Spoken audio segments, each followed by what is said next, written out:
Кім боламын өскенде басу үшін нық қадам. Дәл осындай атауымен жастарын үш бастауыш мектебінде білім көрмесі өтті.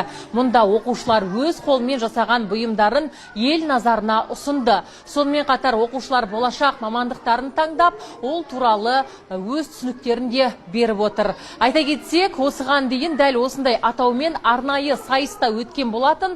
Алғашқы кезеңінде 150-ге жуық адам қатысып, екінші кезеңге 80-ге жуық оқушы өткен болатын. Сонымен қатар 100-ден жүйрік, 1000-нан тұлпар атанған 20-ға жуық оқушы дәл осы білім көрмесіне қатысуда.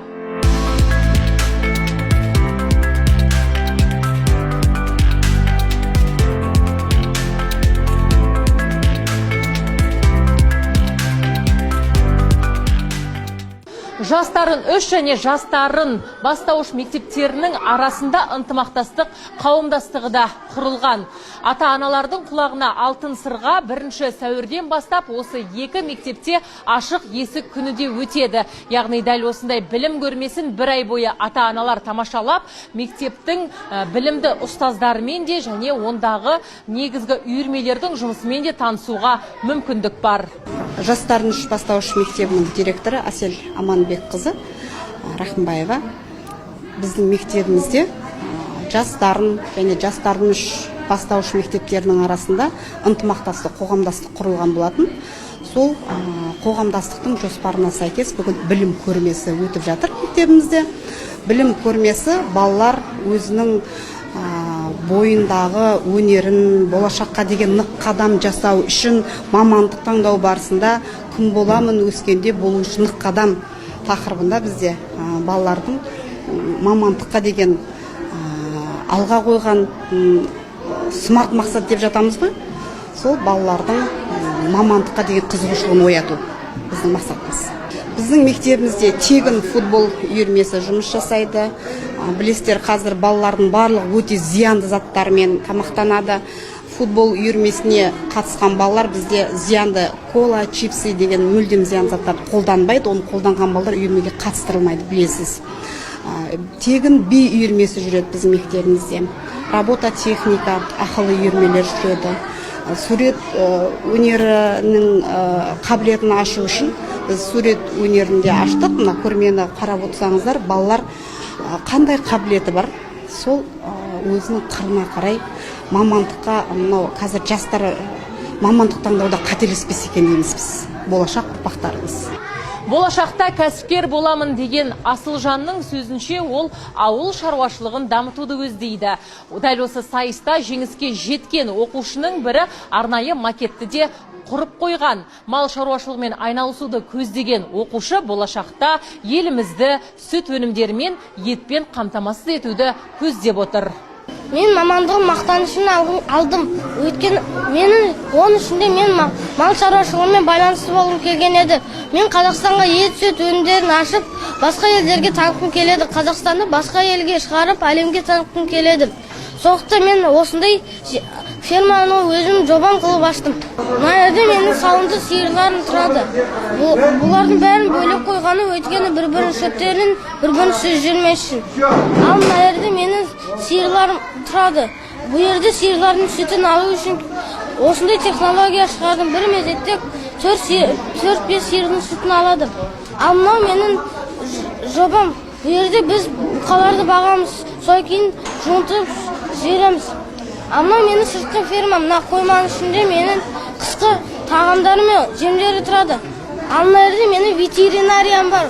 Бұл жерде туылатқан сиырларды қоямыз. Мынау менің туылған төлдерді қоямыз. Бұл жерге 90 күнге шейін тұрады. Мына жерде жылқылар тұрады. Бұлардың бәрін бөлек қойғаным өйткені шөптерін жемей, бір-бірін шашпай теппес үшін.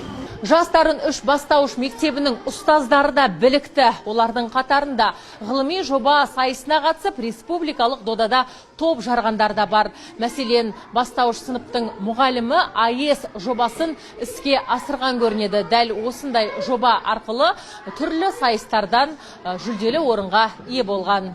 Бұл жоба атом электр станциясы деп аталады. Жалпы қазіргі цифрлық технологиялардың дамыған заманында оқушылардың зейінін тұрақты ұстап қалу өте қиын. Сондықтан да біз сабақтарда әртүрлі әдістермен, жаңа платформалармен жұмыс істеу арқылы оқушылардың оқудағы қызығушылықтарын арттыра аламыз.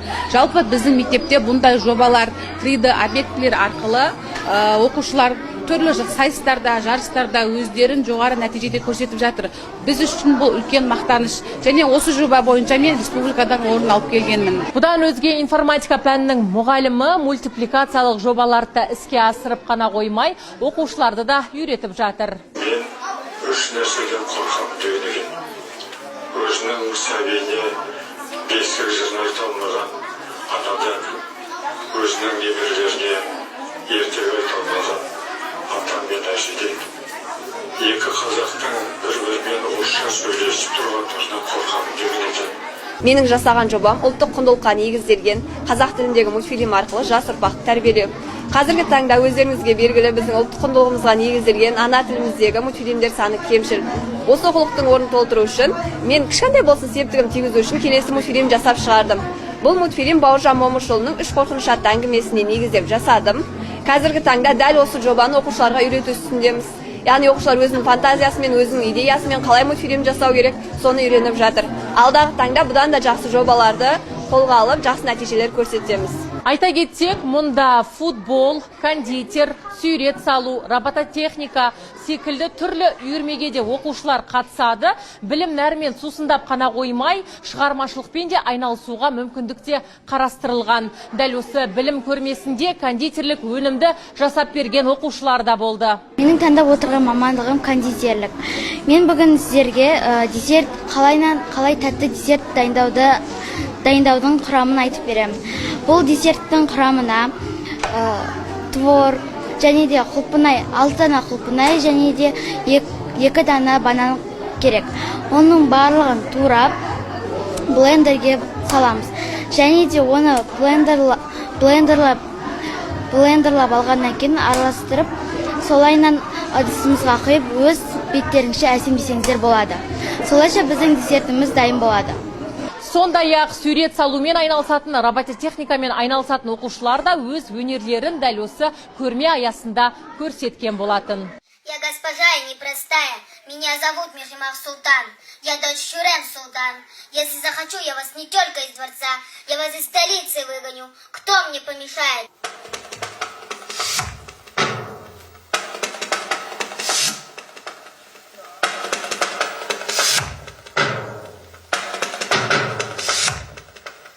Білім көрмесінен басталған жоба акт залында концертпен ұласқан болатын. Онда өз мамандықтарын нық таңдаған әртістер, әншілер, болашақ дәрігерлер, сонымен қатар полиция қызметкерлерімен қатар өрт сөндірушілер өз өнерлерін ортаға салды. Және дәл осы мамандықты не себепті таңдағанын да ашық ойын айтып берді.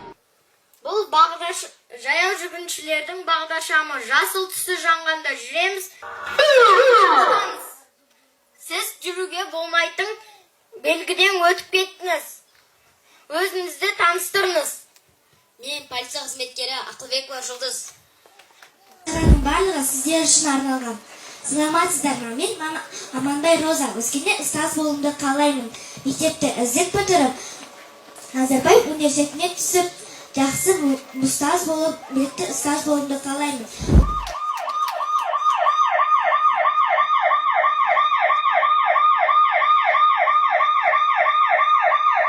Мен өскенде дәрігер болғым келеді.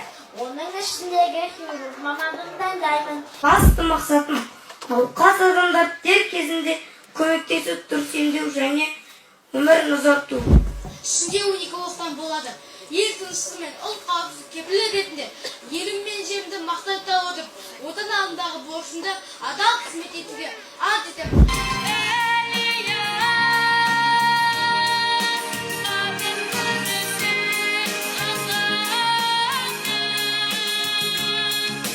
Әрине, себебі мен өзім ата-ана ретінде осы білім ордасына өзімнің қызымды тапсырып отырмын. Аллаға шүкір, бір жылдың ішінде нәтиже өте керемет. Қызым білімді, мықты азаматшалардың бірі болуда. Сондықтан бұл мектепке жалғыз мен емес, Түркістан облысының кез келген ата-анасы өзінің болашақтағы ұрпақтарының білімін алуына сеніп тапсыратын білім ордасы деген сенемін. Әрине ұсынамын, себебі бұл жерде тек қана білімнің бағытына ғана баланы дамытпайды екен, жан-жақты шығармашылық бағытта апай мен шәкірт пен ұстаздың арасындағы қарым-қатынасты нығайту, ата-анаға деген құрмет, жалпы баланың болашақтағы өніп өсуіне көптеген еңбек сіңетін білім ордасы деген сенімдемін. Ал үздік деп танылғандар арнайы марапатқа да ие болды. Оларға сыйақы да табысталды. Бұдан өзге білім деңгейлерін жоғары көрсетіп, бір ай ішінде 20-дан 20 ұпай алған балаларға да сыйақылар берілген болатын. Бұл балалардың білімге деген мотивациясын әрі қарай ынталандыру дейді мектеп директоры. Қол жеткізіп ойлау қабілетін, шығармашылық әрекетін белсендіру мақсатында өзіңді тексер. Тест тапсырмасын орындау барысында ең жоғарғы нәтиже көрсеткені үшін екінші А сынып оқушы Сапарғали ұлы Байғали марапатталады, бар ма? Ой, міне қол біздің сыйлығымыздың бәрін алып жатыр. Міне нағыз дарынды бала ғой. Дарынды балалар. Бар ма? Тағы да Әшірбек Жұлдыз марапатталады. Әшірбек Жұлдыз кімнің орнышы? Міне керемет. Барлық марапаттың бәрін қос-қостан алады. Керемет, қандай тамаша. Күмәніміз жоқ, яғни. Керемет. Үздік шебер дәрежесімен Уайда Али марапатталады. Бар ма? Үздік шебер.